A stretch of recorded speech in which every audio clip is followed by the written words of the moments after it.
We've got a few headlines to talk about today. I thought you were going to say we've got a few mouse pads here that I can show off. Sadly, I don't have a mouse pad to show off, but I do have a release date for Dexter to show off. Dexter Revival. Tanner, big noted Dexter guy. Matt, are you a Dexter guy? I watched like 3 episodes and it just didn't click. I mean, I probably didn't give it the watch it deserves, but yeah, it deserves a watch. I believe it. It just fell off the list. Was not at a time in my life to accept new love. Not much to report here, other than the fact that Showtime says that the show will premiere in November. It will be a 10-episode limited series, and it is officially titled Dexter New Blood. Oh. So, yeah, nothing much to report other than I am shitting my pants. That's it. I love that for you. So, but not for your laundry guy. I am my laundry guy. Oh wait, well, I'm my laundry guy every 4 weeks. Jeez. Oh look, I'm gone. Don't publicly admit how little you do laundry. Well, I mean, I only just wear work clothes half the time. That's true. If you are wearing your work clothes, then you don't have to mash that laundry button very often. Yeah. I'm really going in on that mash button today. That's going to be this is the mash episode. That's what we're going to do at the end. We're going to play that old elementary school game, MASH. Well, and if you guys are into release dates, I won't disappoint you. I'll throw another one at you. Sure. In a article that came out for, I think it was Entertainment Weekly, it was revealed that the Hawkeye series release date is November 24th, 2021. Ooh. It will be another 6-episode series. Which if you do the math there for 6 episodes, if it airs November 24th, that means it'll end around Christmas. Right when Mandalorian's out around. But even more so, the fact that Disney swears that Miss Marvel is still a series that is coming out in 2021. So the question is, Miss Marvel's going to be weird. The question is when? Yeah, will it? I feel like they'll have to overlap at this point if we don't know. Or I mean, I guess they could drop it like October or so. Either that, or the rumor is that they're going to get it's going to get the boot until 2022, or maybe the first episode airing the last week of the year. Well, technically, I can see that, like right before New Year's, some crazy premiere. I don't know. I bet that would be good though. That's exciting. I didn't know about that. So yeah, Hawkeye, hockey. Look at how low I am. Speaking of a Disney situation, Disney's got themselves in a situation. Dipshits. Definitely not a lituation. They're being sued by Scarlett Johansson. Did you hear about this, Matt? Yeah, it could be a lituation if the lit is short for litigation. Oh, that was good. I fucking love that. You are. I'm not like your boss, and I'm not paying your bills. But if I was, you'd be promoted after that line. Fuck yeah. So here's to your fictional promotion. But so the story here is that Scarlett Johansson is suing Disney because the company decided to stream Black Widow on Disney Plus simultaneously with releasing it in theaters. Now, the suit alleges that Disney breached the contract by foregoing an exclusive theatrical release, that she is now missed out on millions of dollars, considering that her paycheck is apparently contingent on the box office success.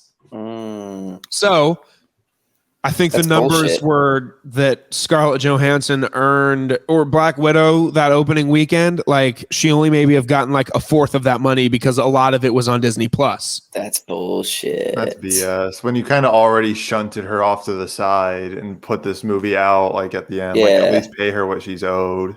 So Anyways. Disney responded to her lawsuit by saying that the complaint had, quote, no merit whatsoever. And then they pulled the COVID card Yeah, and said, I hated this. and said, I quote, the lawsuit is especially sad and distressing in its horrible disregard for the horrific and prolonged global effects of the COVID-19 pandemic. Doesn't really have anything to do with it. I mean, it does, but it does like. It almost is. It comes off like Disney's like, how dare you insult those families that are too afraid to go out in public into the theaters? Yeah, it's total whataboutism. Like, yeah, it's like we're talking about Hillary Clinton's emails right now. Yeah, for real.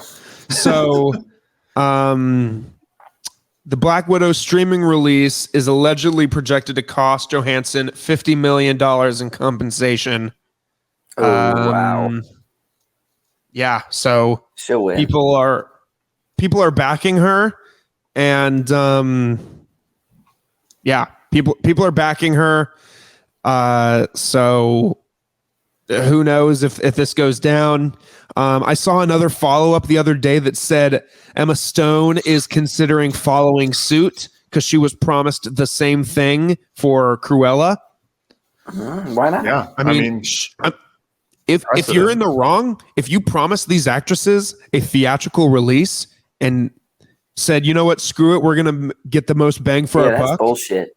It's bullshit. Yeah. Total. And they're not a poor company. No, they can spend it. It's $50 million, and that's, I mean, it's not as much to the individual, but it's nothing to Disney. It's nothing. Nothing. Yeah.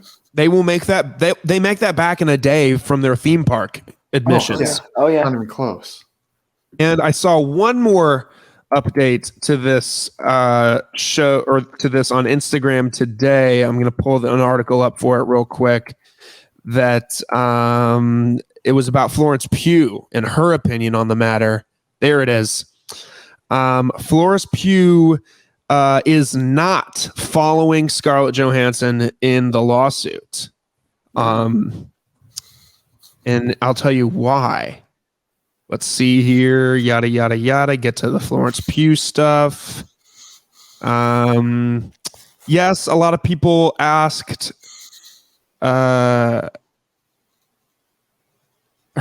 opinion, but she said she's staying in the shadows on this one. Interesting. Doesn't want to burn the bridge, maybe. I'm thinking that's the case. I mean, if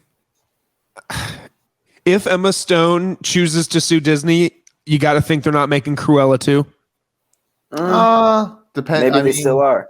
Yeah, I think because they are in the wrong. Yeah, you can have a relationship. You can have a working relationship with someone you disagree with if they're going to make you tons of money. And I don't know how much money Cruella made them, but I'd assume it was pretty good. It was, I think, wasn't it? I think you're right, Tanner. I think it did make him a chunk of change. But yeah, you got to think Florence Pugh was like, yeah, after this lawsuit, they're going to cut ScarJo go. And even though she was already projected to be the next Black Widow, you got to think if she got involved that Disney would maybe... They'd MacGyver a new story to get a third person in there, yeah. However, I saw a story the other day that apparently Disney went behind Kevin Feige's back on this decision too. So Kevin Feige is pissed and stands with Black Widow as well, or with Scarlett Johansson. Uh-oh. So a lot of shitty. They got to figure it out pronto. Yeah. So I wonder how it works. Like, so Disney owns Marvel Studios. So that means that Disney... So like when a Marvel movie is released in the theaters, let's say Shang-Chi is released in the theaters, how much of that profit goes to... I'm sure this is all outlined in their contracts and stuff, but like, what does Disney get out of the deal? Just marketing rights or like distribution, merchandise? Probably top to bottom. If they own Marvel Comics, like probably top to bottom, as much or as little as they want. So like with the fact that Disney going over Kevin Feige's head. So you think like, let's say like the Russo brothers finish Endgame and they put it in a theoretically on a flash drive and they just hand it to Disney and say, okay, now you distribute the film.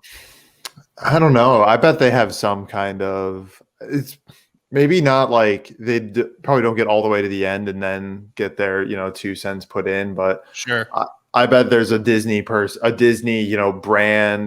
whatever person in the room in the cutting room, like helping them, quote unquote, helping them make all these decisions, basically saying it's like, no, you can't, have Captain America say, go suck one.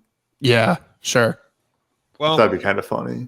I'm very intrigued to see where this goes, because Disney, if this is in fact true, then Disney needs to pay up. Yeah. Yep. And I think everybody on the planet is in agreement with that take. So 100%. We can move right along. A trailer was released last week for a movie I forgot about, and they showed it in the Jungle Cruise movie as well, and that's Ghostbusters Afterlife. Now, the first trailer we got for this movie it came out like a year ago, it feels like. I think the movie was pushed back because of COVID, but they go right into it. And this looks like a Ghostbusters movie that's going to be fun, starring like all new young cast to potentially, I guess, move the series forward. Matt, did you watch this trailer? What do you think? What kind of vibe are you getting? Where are you at with this one? Yeah, I definitely I watched it just before this. It just seems like one of those kind of unnecessary safe bet sequels that they're just going for to get both the kids and parents to go to the movie together. And of course it comes out on Thanksgiving, so they're just going to go for that. The casting of the Stranger Things kid and Paul Rudd, Sigourney Weaver, just a very safe, calculated, this movie costs exactly this much to make, and we're going to make that plus, however much. Like, it just feels very, it's a major motion movie. Like cash grab. Cash grab. I was going to say just like commercial, So like the movie itself looks like fine, and I can't think of like an example, but I feel like I've seen this movie before. Yeah, it seems odd. Like, I think I watched the trailer first on Instagram, and I looked at the comments, and it said like, this is a Ghostbusters movie. Why does this not feel like a comedy? This looks very serious. Like it looks like it's taking itself too seriously. Yeah, that's a good point. I didn't realize that there was no real like laugh lines. No, like it seemed like it was very serious, and it's directed by the son of the guy who directed the first movie. The guy who directed the first movie is Ivan Reitman. This is done by Jason Reitman. Oh, okay. And I've heard from multiple sources that this is going to be very good and very much so live up to the name of the series, especially that last shot of the trailer, picturing a phone ringing and then a character picking the phone up, and it is clearly Dan Aykroyd's voice. Oh yeah. I mix him and Bill Murray up. So I'm thinking that the original Ghostbusters are going to be all up in this movie. Yeah. At least one or two of them. I'm just kidding. I know one of them has passed away. Yeah. Harold Ramis has passed in real life, but the do we like Ernie Hudson and Bill Murray and Dan Aykroyd? They're still kicking. Do you think all three of those guys will make? I don't know if all of them will make it. Maybe only Aykroyd. Who knows? Yeah, who knows? Bill Murray's in the cast list. Okay, never mind. Perfect. Yeah. I assume that if they got, honestly, what the hell is Bill Murray doing? What the hell is Ernie Hudson doing? You just have to go to the Chive to find that out, what he's doing. Basically, he's just going to bars and pouring people tequila shots no matter what they order. He's awesome. Yeah, he is. Yes, he is.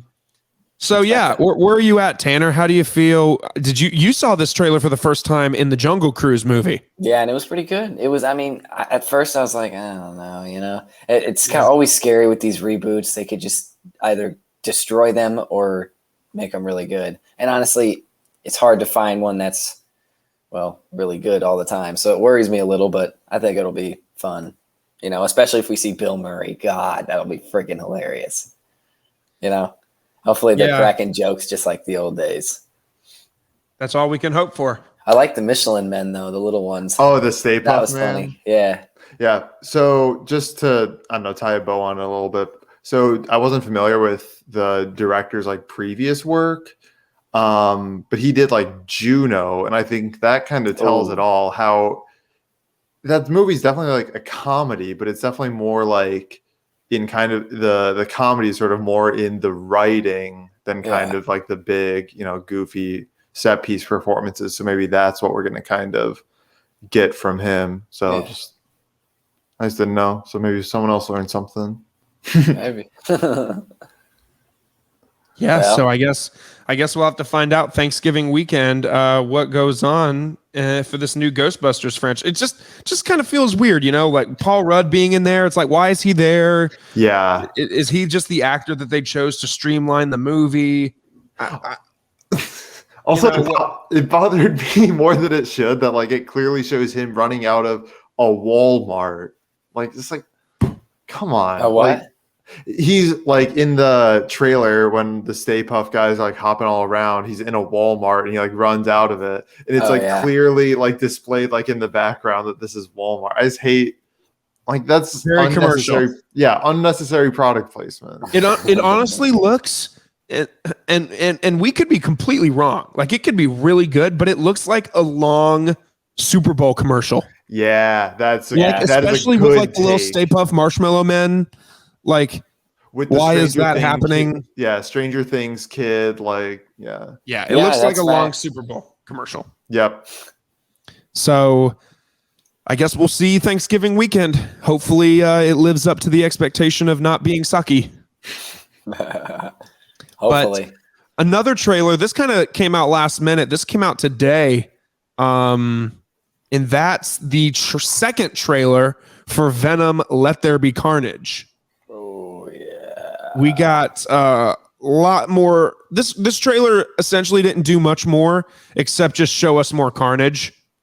And where's your excitement level at for this one, Matt?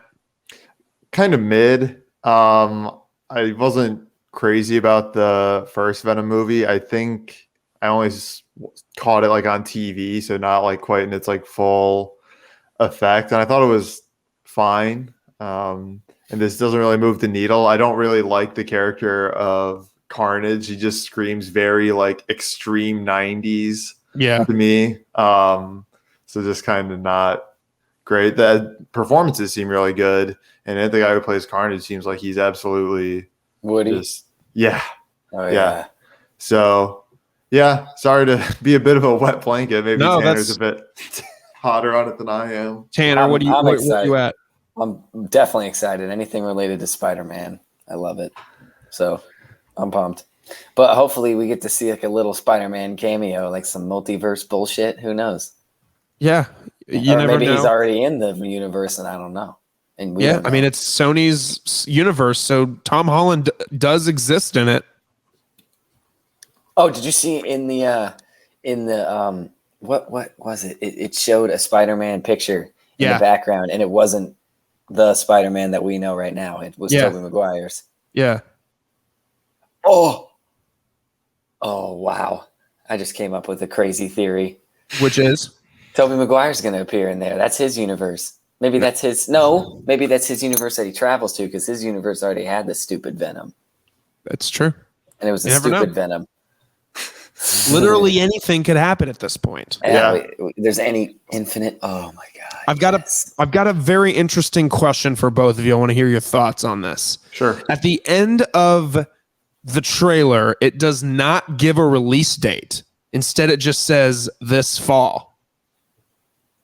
Rumor is that they're pushing it back again because of the fear of this new variant of COVID-19 and the rising cases now apparently in Georgia here especially.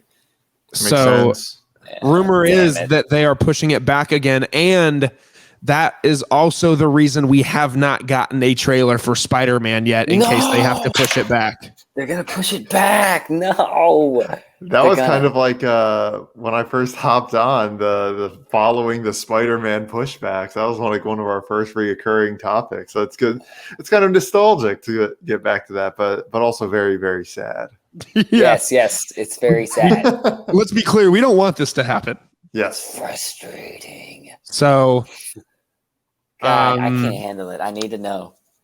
Yeah, at least just tell us. Somebody, please. Somebody say something. Oh, I can't say I can't. Spidey. Well. Well, it is what it is. Well.